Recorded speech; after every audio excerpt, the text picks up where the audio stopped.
Si je suis ici, est-ce que vous pensez que ça va être bon? Voilà, la distance. C'est-à-dire que c'est toutes ces qualités-là qui font que quand je vais aborder le Kumikata, je vais être attentionné, concentré, fléchi sur les jambes, et je vais avoir de la mobilité pour pouvoir ici tout de suite venir prendre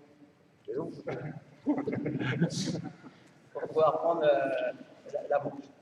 D'accord? Donc, moi, le thème, c'est ça, c'est en fait le Kumikata plus les Ashiwaza.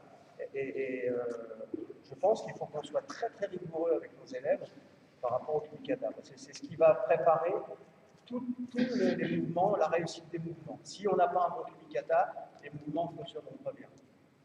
Et le problème, c'est qu'on voit un peu de tout et n'importe quoi dans les Kumikata.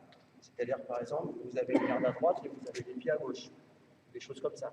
Ou parce que vous vous êtes fait prendre d'un côté, et ben vous vous laissez faire plus ou moins et vous allez vous retrouver à gauche. Pour moi, c'est une position de gaucher, ça. Alors que la position de droitier, elle est là.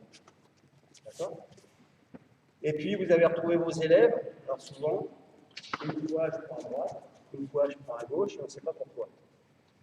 Alors, vous dire à quel âge il faut absolument orienter le Kumikata, ça, je ne pourrais pas vous le dire. Hein. Peut-être une fois qu'ils commencent à construire leur vélo.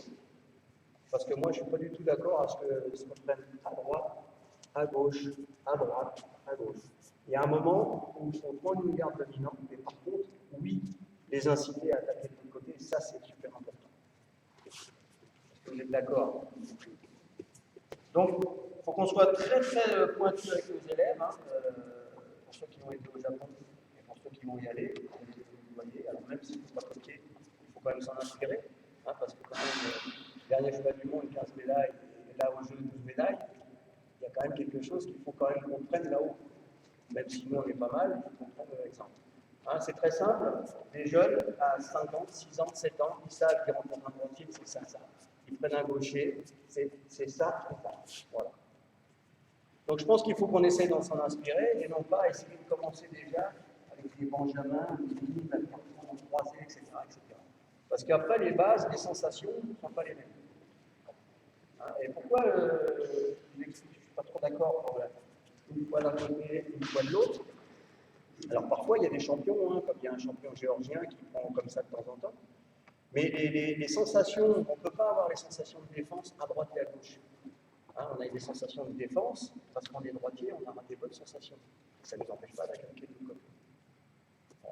Je vous donne un exemple, Gislain Lemaire, hein, qui est un ancien champion français. Un jour, il était en finale des Chevaux d'Europe et il menait un Wazari tranquille sur le Sundmans, un Hollandais. Et puis, il ne sait pas pourquoi, parce que je lui ai demandé après, il a changé de garde. Il s'est mis à gauche. Il a pris le Wazari. Et ça lui a fait couper son titre de champion d'Europe. Donc, il y a un moment, peut-être que oui, en plus de garde, ça peut être bien d'un seul coup d'attaquer de l'autre côté, mais de changer sans arrêt. Donc, il faut qu'on essaie d'être rigoureux avec les élèves, et notamment au niveau du Kumikata, ou si je suis droitier, mon objectif c'est de venir prendre ça en prenant la manche, hein, et après placer la deuxième main. D'accord. Donc l'exercice très simple que vous allez faire, je suis face à mon partenaire et j'ai les mêmes sensations que j'ai ici, je viens prendre la manche, mon partenaire va essayer de bouger sa main dans toutes les directions, et moi ici je vais être assez relâché, assez souple. Hein. Si je suis trop loin, bah, il va enlever sa main, ça va être plus facile pour lui. Voilà. Et j'ai toujours cette position où je suis bien. Jamais des positions comme ça. Parce que là, je vous le bien, c'est mon tigaré, c'est mon raté, etc., etc. D'accord? Donc je suis très rigoureux. J'essaie d'avoir toujours cette position où je suis fléchi sur les jambes et de bouger cette main en fonction de lui ce qu'il va faire. Je ne suis pas strict comme ça, mais je dois m'adapter par rapport à ma main. Quand je déplace ma deuxième main, je fais ça. D'accord? Pas de main là-haut, on essaye de prendre la couture. D'accord? Allez, c'est parti, vous faites ça chacun votre tour. Vous avez oublié votre posture, parce que vous avez dans la tête, vous gardez cette main. Et on ouvre les balles. Ah, donc, on voit bien dans cette association entre la manche, là, et toujours cette position, et vous êtes. Toujours cette position où je travaille avec les abdos. Là, ça y est, vous avez l'attention sur la manche, vous oubliez le bas. Là, vous tirez. Donc, essayez de refaire le même exercice en essayant d'avoir toujours cette position. Et cette mobilité, ça peut être aussi moi qui l'emmène. C'est pas que voilà. c'est c'est-à-dire qu'il y a un relâchement, poignet, coude, épaule, voilà, qui va me permettre de l'emmener où j'ai envie de l'emmener. Parce que dans chaque mouvement, ça va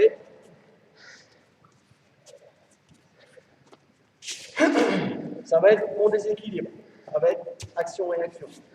Ouais. Ça va m'amener, tout mon partenaire, il est bien de secouer le samedi matin. Ça s'appelle Laurent Gilles. Ouais. Voilà. Donc cette main-là, et pourquoi je la bouge d'entrée? Pour pas qu'il puisse. Je retarde, voilà, je retarde, ça me permet d'avoir deux mains pendant un court instant, qui va peut-être pouvoir me permettre d'attaquer derrière. Donc c'est ce relâchement-là qui est très dur à avoir avec nos élèves. Hein, parce que c'est quelque chose, je prends, simplement ça. Je vais le faire. Voilà. Vous devez sentir poignet d'épaule, poignet d'épaule, poignet d'épaule. Tu fais tout souple du bras. Et après, les choses que vous m'avez dit, je prends la saisie souple du et poignet. je me décale, je me déplace et je fais réagir mon partenaire en fonction de ce que j'ai envie. D'accord? Ces relâchements, cette souplesse va me permettre de pouvoir attaquer et d'avoir de la vitesse. Si je tiens un petit peu plus haut, ça sera pareil.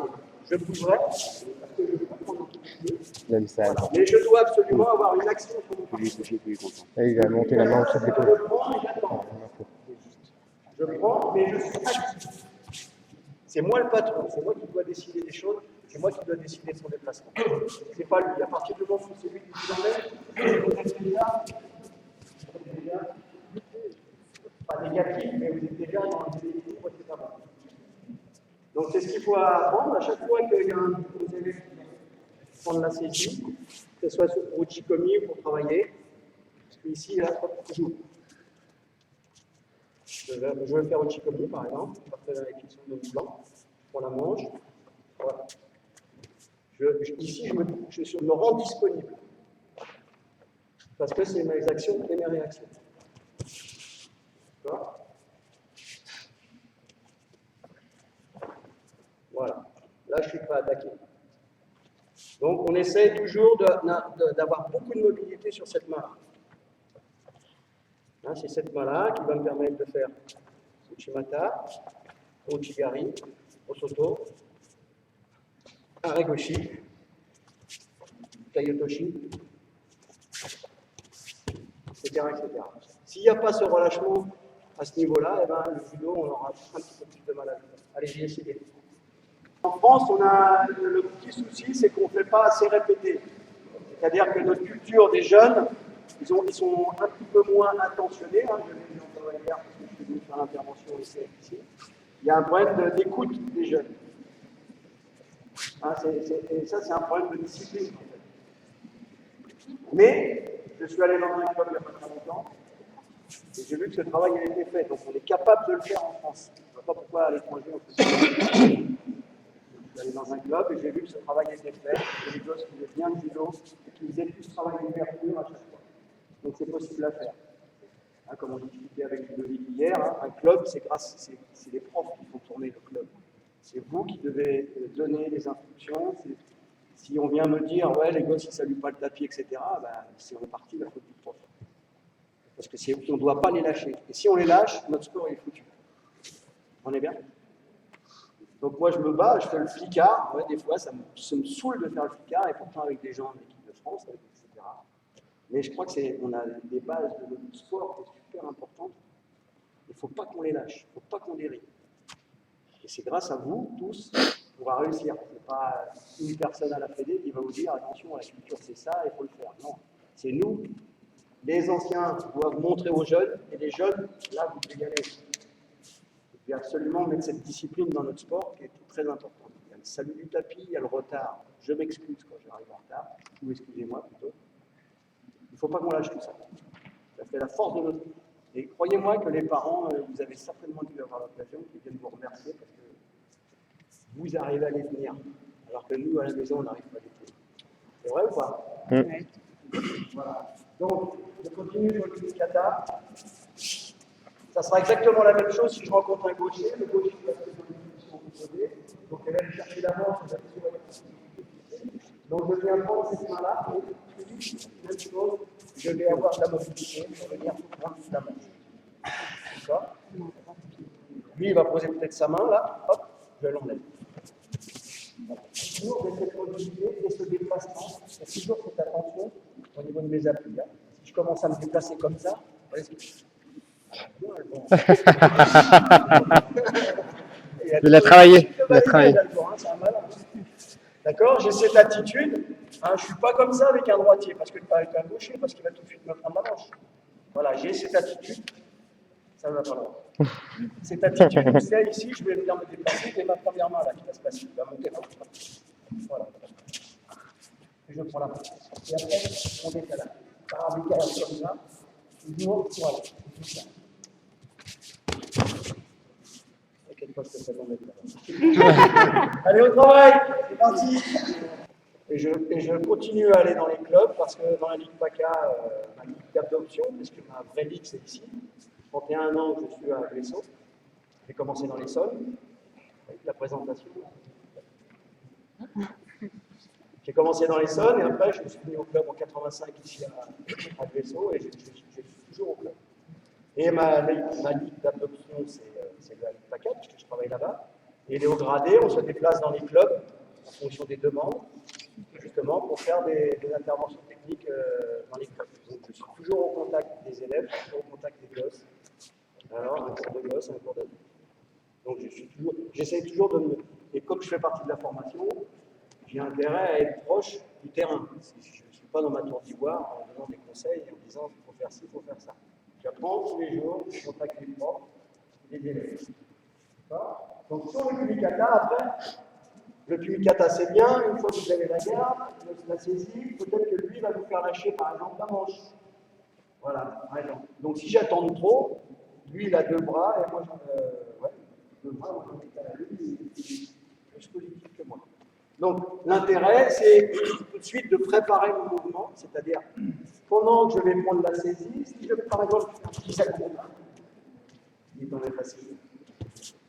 Hein, je suis ici, je prends la saisie, lui son attention, ça va être de venir prendre par exemple le revers ici, et pendant que je fais prendre le tomber, soit je fais un mouvement qui est normal, soit pour le faire tomber, soit simplement pour le pousser, pour pouvoir me permettre de attaquer les choses. Là, il croyait s'en sortir, mais il s'en est pas sorti. D'accord? C'est ça le principe. Je suis ici, je suis mon parcours.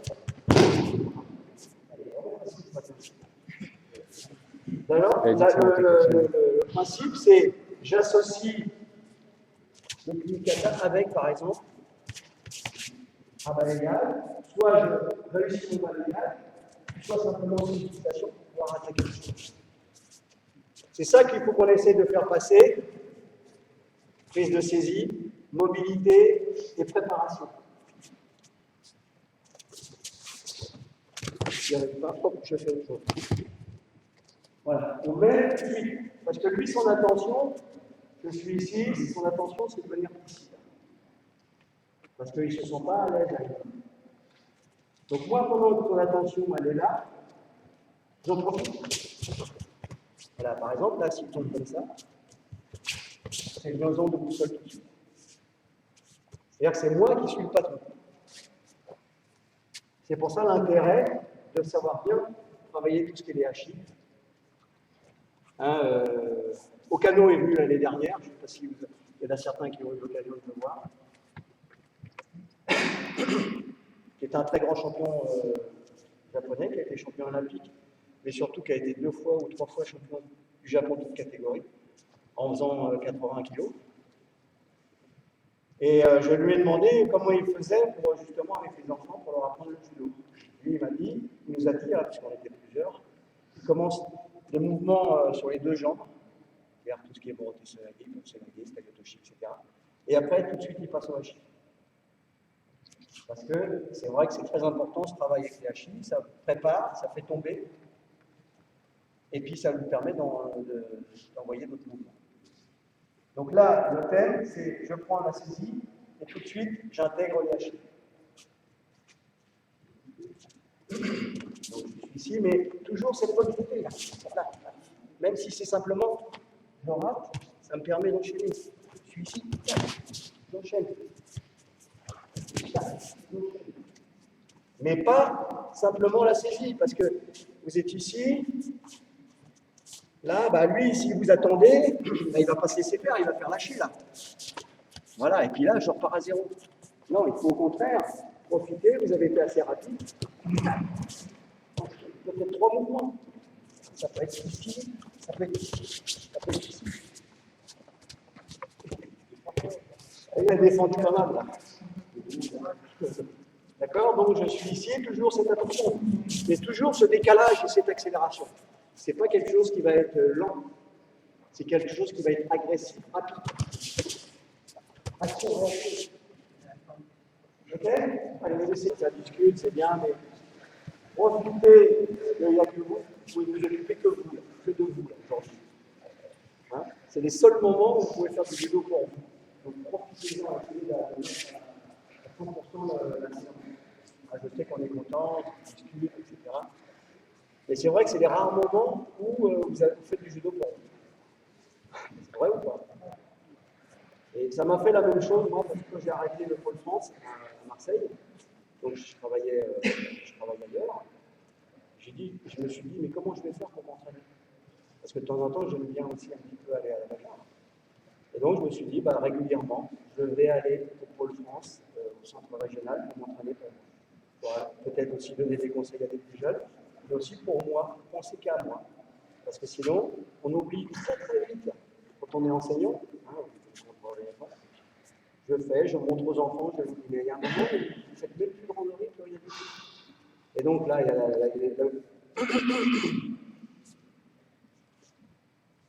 a le physique, on perd du physique, on dit, j'arrive plus à faire ça, mes doigts, ça me fait mal, etc. Parce qu'on ne pense plus à s'entraîner pour soi. Je pense que c'est important que nos élèves nous voient travailler, parfois, de travailler avec eux. Je vois au Japon, les profs travaillent beaucoup avec leurs élèves. Ils les corrigent, ils prennent du temps pour les corriger, ils travaillent avec eux, c'est la leçon particulière. Je crois que c'est très intéressant ce système. D'accord? Il y a une chose qu'on n'a pas parlé qui est super importante et que malheureusement on a des gros problèmes en France. Je fais exprès de titiller. Quelque chose qu'on n'a pas travaillé, à votre avis. Non, c'est pas de l'attitude. Comment? Non. C'est l'attitude de Luquet. C'est à ça que je veux en venir. Parce qu'on n'est pas des bons Luquets en France. On est relâché, on est chamallow, comme je disais hier.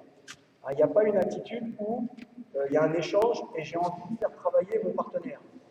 C'est-à-dire que là, sur l'exercice, si je commence à être raide, mon partenaire, il ne va rien sentir. Ça, c'est des exercices qu'on peut faire à l'échauffement pour faire un peu monter le cœur, et puis des déplacements, des prises de saisie, des décalages et des hachis. Si je suis avec mon partenaire qui fait la même chose, faites le travail que je ne fais pas. Voilà. Et que moi, je suis raide, il n'y a rien. Dès que je suis raide, ça ne va pas aller. Comme si je suis au Chikomi, ça va faire au Chikomi.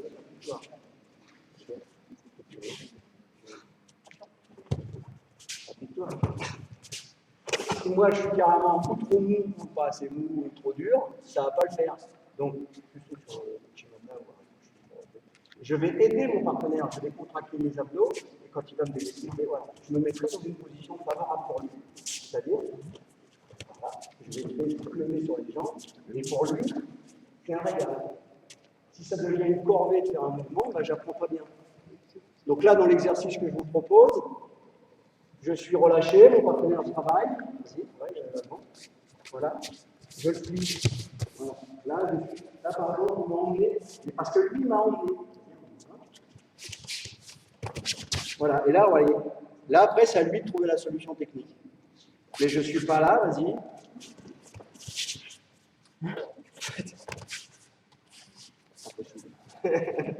D'accord? Donc, essayez. Alors, c'est aussi. Par exemple, si lui ne m'emmène pas assez, je vais lui dire, emmène-moi plus, sinon jamais je vais avancer ma jambe. S'il ne me tire pas ici, je n'avancerai pas la jambe. S'il se déplace simplement, déplace-toi sans tirer, voilà, je vais être maintenu avec lui. Mais il y a un moment où il va accélérer, il va tirer ici. Voilà, là ça y est, je suis en position où il va pouvoir attaquer. Allez, c'est parti. Et une chose qui est importante à faire passer à nos élèves, c'est l'intention de faire tomber. Hein, le judo, c'est pour marquer l'icône. On n'y arrive pas toujours, malheureusement. Hein, mais l'intention, c'est de gagner ou de faire tomber son partenaire et mettre l'icône. Donc, il doit y avoir une intention dans les jambes, dans les bras et dans la tête. La direction de ma tête va être importante. Si je fais, par exemple, si je commence à faire une diarrhée, et je m'attaque là, ça ne marchera pas. Ça ne marchera pas. Hein, il faut avoir, je vais venir faire un Chigari, l'intention là, je fais chuter. Est-ce qu'il y en a qui étaient au tournoi de Paris cette année? Est-ce que vous avez vu l'attitude de Kel Mendy, qui est championne olympique, là, quand elle a mis un haut Chigari? Elle a presque traversé le tapis, mais croyez-moi qu'elle n'a pas lâché, et elle avait vraiment la direction où elle voulait la faire chuter.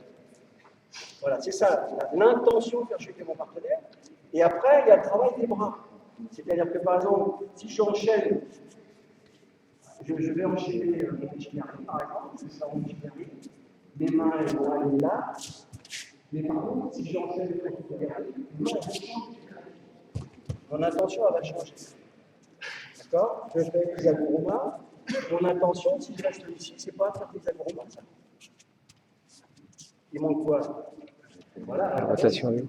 Attention. Donc, je mets l'intention dans ma tête et dans mes bras. Il ne tient pas de bouton. Aisance. À quel moment? Au moment où tu as décidé de faire le mouvement. Voilà. Hein? Par exemple, pour ceux qui ont été au Japon, qui ont vu Nomura faire le Morote Seoinage, lui, il ne tourne pas la tête tout de suite, lui, au contraire, il va aller viser, hop, il va aller viser l'intérieur. Et c'est vrai, parce que si je tourne la tête, automatiquement mes épaules elles tournent, et là, je suis en déséquilibre. Alors que là, il va viser la tête, et hop, ça va passer derrière. Bon, après, d'accord, là, hop, la direction. Hop, dès que j'ai commencé à déséquilibrer, je mets l'intention au niveau de mes bras, et l'intention après, hein, mes bras et ma tête vont faire ça, et ça se trouve, je vais réattaquer par là. Vous voyez, il y a eu un changement. Il y a eu ça, juste là, là, et d'un seul coup, là. C'est ça que j'appelle l'intention, de faire chuter l'intention avec la tête qui va faire partie du déséquilibre. Si j'arrive à le faire chuter, tant mieux. Si je n'arrive pas à le faire chuter, il faut que je trouve une autre solution derrière, avec un changement de déséquilibre.